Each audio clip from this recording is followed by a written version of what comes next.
Всем привет, друзья! Сегодня готовим самый вкусный рыбный пирог. Рецепт очень старый, так как нашел я его в тетрадке маминых рецептов. Итак, вначале приготовим начинку. В глубокую тарелку отправляем 1,5 банки любых консервов. У меня сегодня сардины. Берем вилку и в тарелке очень хорошо разминаем полностью всю рыбу. Размятую рыбу сдвигаем в одну половину тарелки. Другую половину, та что пустая, отправляем 2 отваренных вкрутую куриных яйца. Еще нам понадобится 1 половинка, нарезанной на маленькие кубики луковицы. Ее пока что отставляем в сторонку. Берем вилку, так как будет это все быстрее. И куриные яйца вот так вот разминаем на некрупные кусочки. Конечно же, яйца можно нарезать ножиком на маленькие кубики. Это кому как удобнее. Мне, например, удобнее размять яйца вот так вот вилкой.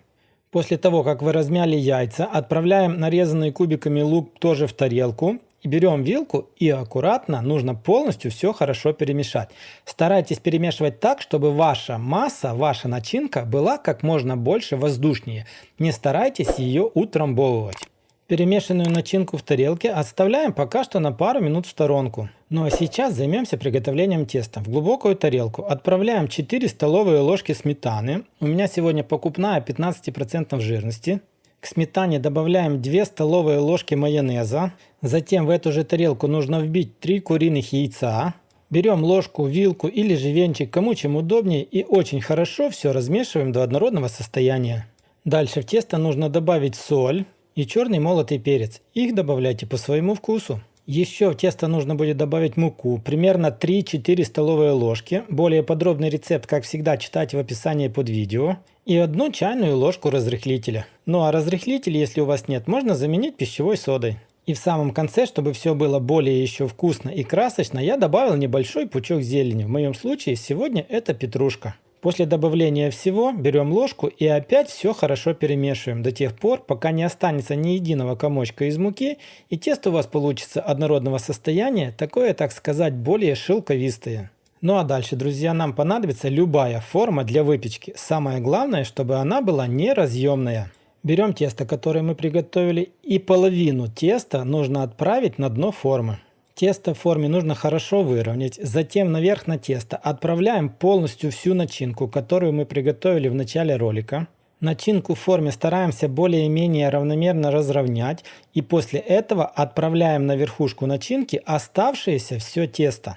Берем ложку, и тесто нужно очень хорошо разровнять таким образом, чтобы верхушка теста покрыла полностью всю начинку.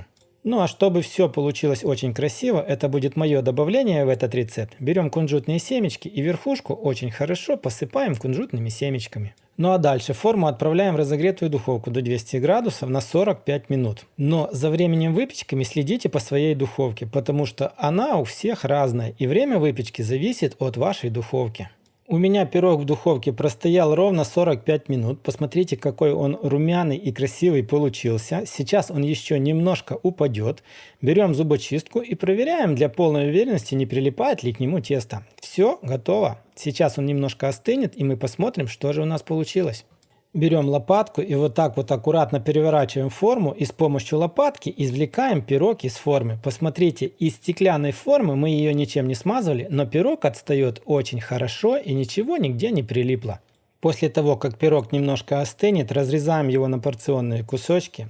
Можно кушать просто так, а можно сделать чашечку чая и насладиться необычным вкусом. Ну что ж, друзья, на этом у меня на сегодня все. Вот такой вот красивый, ароматный и очень-очень вкусный пирог получился. Рекомендую вам попробовать приготовить, ведь все получается легко, просто и очень-очень вкусно. Ну а если вам понравилось, как обычно, поставьте лайк, не понравилось, поставьте дизлайк, подписывайтесь на канал, нажимайте на колокольчик и не пропускайте мои новые ролики. Ну а мы с вами встретимся, как всегда, в новых видео.